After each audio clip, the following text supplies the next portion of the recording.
నమస్తే, నేను ముఖేష్.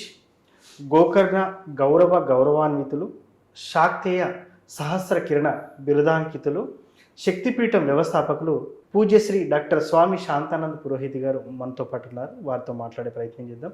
గురువు గారు నమస్కారం. శ్రీమాత్రే నమః. అందరికీ ఉండేది ఆర్థిక పరమైన సమస్య. చాలామంది ధనం కోసమే కష్టపడతా ఉంటారు నిత్య జీవితంలో కూడా.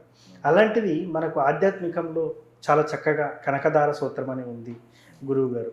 ఈ కనకదార సూత్రం చదవడం వల్ల ఖచ్చితంగా కనకవర్షం కురుస్తుంది అని ఒక నానుడైతే ఉంది. గతంలో మనం పురాణంలోకి వెళ్ళి చూస్తే కనకదార సూత్రం చదివితే బంగారు ఉసిరికాయలు పడ్డటువంటి సందర్భాన్ని అయితే మనం చూస్తున్నాం. మరి నిత్య జీవితంలో ప్రతిరోజు ఇంట్లో కనకదార సూత్రం చదివితే నిజంగానే ధనవర్షం కురుస్తుందంటారా? మీ మాటల్లో ఏం చెప్తారు? అయితే ఈ కనకధార అనేటటువంటిది జగద్గురు ఆదిశంకరాచార్యులకు సంబంధించినటువంటి విషయంలో మనకు వస్తుంది. జగద్గురు ఆదిశంకరాచార్యులు బాల సన్యాసి రూపంలో భిక్షాటన చేస్తున్నటువంటి సమయంలో ఒక వృద్ధురాలి ఇంటికి భిక్షాటనకు వెళ్ళడం జరుగుతుంది. అలా వెళ్ళినప్పుడు ఆ వృద్ధురాలు అలా భవతి భిక్షాందేహి అని భవాన్ భిక్షాందేహి అనుకుంటూ వస్తూ ఉన్నటువంటి ఆ బాలశంకరుడికి భిక్షా పాత్రలో ఏమి వేయాలో దిక్కుతోచని స్థితిలో ఆమె ఉండిపోతుంది. కారణం ఏమిటి అంటే 3 పూటలు కూడా కనీసం 5 వేళ్ళు నోట్లో వెళ్ళలేనటువంటి దుర్భరమైనటువంటి అతి దౌర్భాగ్యమైనటువంటి దారిద్ర్యంతో ఆమె అలమటిస్తూ ఉంటుంది. కనీసం తినడానికి ఒక బుక్క కూడా లేనటువంటి సందర్భంలో జగద్గురు ఆదిశంకరాచార్యులు వెళ్ళినప్పుడు ఆమె తల్లడిల్లిపోతుంది. ఏమి వేయాల భిక్షాపాత్రలో అర్థం కాని పరిస్థితుల్లో ఇంట్లో దేవుడి ముందు నివేదనగా పెట్టినటువంటి ఒక ఉసిరికాయ, అది కూడా ఎండిపోయి ఉంటుంది. అలాంటి ఉసిరికాయను తీసుకుని ఆ జగద్గురు ఆదిశంకరాచార్యుల వారి భిక్షాపాత్రలో వేస్తుంది. అప్పుడు ఆ ఎండిపోయిన ఉసిరికాయను చూసి, ఆమె యొక్క పరిస్థితిని చూసి జగద్గురు ఆదిశంకరాచార్యులు చలించిపోతారు. అయ్యో, ఇంతటి కటిక దారిద్ర్యాన్ని ఏమి అనుభవిస్తుంది కదా, కనీసం తినడానికి తిండి కూడా లేనటువంటి దౌర్భాగ్య స్థితిలో ఈమె ఉన్నది అని చెప్పి ఆమె పరిస్థితి పైన జాలి పడినటువంటి జగద్గురు ఆదిశంకరాచార్యులు అత్యంత దయతో ఆ వృద్ధురాలిని అనుగ్రహించడానికి అంగం హరే పులకభూషయంతి అని చెప్పి ఈ కనకధార స్తోత్రాన్ని మహాలక్ష్మి అమ్మవారిని స్తుతిస్తూ ఈ స్తోత్రాన్ని వారు ప్రారంభం చేయడం జరుగుతుంది. వీరి స్తోత్రానికి మెచ్చినటువంటి మహాలక్ష్మి అమ్మవారు ప్రత్యక్షమై ఆదిశంకరుల వారి యొక్క విన్నపం మేరకు ఆమె బంగారు ఉసిరికాయల యొక్క వర్షాన్ని కురిపిస్తుంది. ఉసిరికాయ ఆమె భిక్షాపాత్రలో వేసి ఉంటుంది కాబట్టి దాని ఫలితంగా బంగారు ఉసిరికాయలను కురిపిస్తుంది. కనకము అంటే బంగారము, ధార అంటే వర్షంగా పడడము, అంటే బంగారం వర్షం రూపంలో పడింది కాబట్టి దానికి కనకధార అనేటటువంటి పేరు వచ్చింది. ఆ రకంగా ఆ రోజు జగద్గురు ఆదిశంకరాచార్యుల వారు ఆ యొక్క స్తోత్రాన్ని చేసినందుకు దానికి కనకధార స్తోత్రం అని పేరు వచ్చేసింది.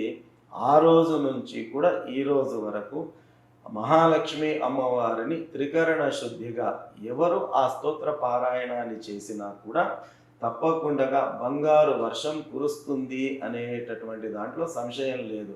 అంటే బంగారు వర్షం కురుస్తుందా అంటే ఆనాడు ఎట్లాగైతే పైనుంచి ఆకాశం నుంచి ఉసిరికాయలు కురిశాయో మరి ఇప్పుడు కూడా అట్లాగే వర్షం మాదిరిగా కురుస్తుందా అంటే బంగారు వర్షం కురుస్తుంది అంటే అర్థం ఏమిటి అంటే ఇంట్లో లక్ష్మీ ప్రదం ఉంటుంది, లక్ష్మీ అమ్మవారి నివాసం ఉంటుంది. ఆర్థిక పరమైనటువంటి సమస్యలు ఏవీ రాకుండా లక్ష్మీ అమ్మవారి సంపూర్ణ అనుగ్రహం కలిగేటటువంటి పాత్రతను మనము పొందే అవకాశం ఉంటుంది. కాబట్టి ఈ కనకధార స్తోత్రాన్ని కనీసము రోజులో 3 సార్లు మనం పారాయణం చేయాలి. శరీర శుద్ధిని పాటిస్తూ, ఆంతరంగిక శుద్ధిని పాటిస్తూ ఉదయము, మధ్యాహ్నము, సాయంత్రము 3 పూటల్లో రోజుకు ఒక్కసారి అలా 3 పూటల్లో 3 సార్లు, కనీసం 3 పూటల్లో పూటకు ఒక్కసారి ఈ స్తోత్రాన్ని మనం పారాయణం చేసి అట్లాగే మనం నిరంతరము కొనసాగిస్తున్నట్టయితే తప్పకుండా ఈ కనకధార స్తోత్ర పారాయణం అనేది నిస్సందేహంగా లక్ష్మీ అమ్మవారిని ప్రత్యక్షం చేస్తుంది.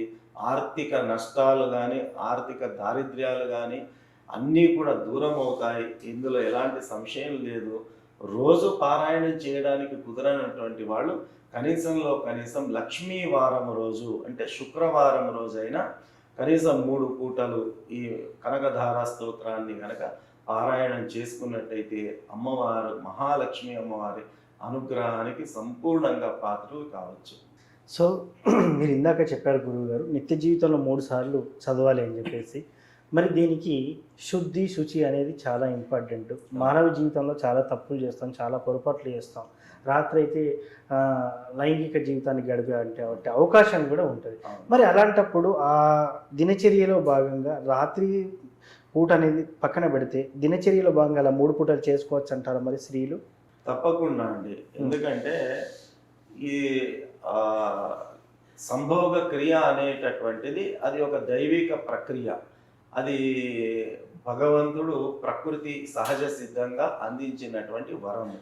కాబట్టి మనము అందుకే లేచిన వెంబడే తలంటు స్నానం చేయడము, అలాగా మన శరీర శుద్ధిని చేసుకొని ఆంతరంగిక శుద్ధి కొరకు ఆచమనాది క్రియలన్నీ చేసుకోవడం వల్ల అంతఃశుచి బాహ్యశుచిని రెండిటిని మనం పొందుతాం. కాబట్టి మనకు ఎలాంటి దోషాలు అనేటటువంటివి ఉండవు. ఇక మహిళల విషయానికి వస్తే 3 పూటల ఎంచక్క వారు ఈ యొక్క స్తోత్ర పారాయణాన్ని చేసుకోవచ్చు. ఎలాంటి ఇబ్బంది అనేటటువంటిది లేదు. కాకపోతే మహిళలకు ఋతుస్రావం అనేటటువంటిది నెలసరి అనేటటువంటిది ఒకటి ఉంటుంది. కాబట్టి అలాంటి స్థితిలో 4 రోజులు మాత్రం ఈ పారాయణం చేసుకోవడానికి అవకాశం అనేటటువంటిది ఉండదు. 4వ రోజు తలంటు స్నానం చేసి 5వ రోజు నుంచి మళ్ళీ ఈ స్తోత్ర పారాయణాన్ని యథావిధిగా కొనసాగించవచ్చు. ఎలాంటి ఇబ్బంది అనేటటువంటిది లేదు. సో ముఖ్యంగా కనకధార సూత్రం చదవడం వల్ల నిజంగా కనక వర్షమా కురుస్తుందంటే దానికి తగిన ఎక్స్ప్రెషన్ చాలా చక్కగా చెప్పున్నారు గురువుగారు. ఎలా చదవాలి, ఎలా చదివితే మనకు ఆర్థికంగా స్థిరంగా ఉంటామని చాలా చక్కటి వివరణ ఇచ్చారు. ధన్యవాదాలు. శ్రీమాత్రే నమః.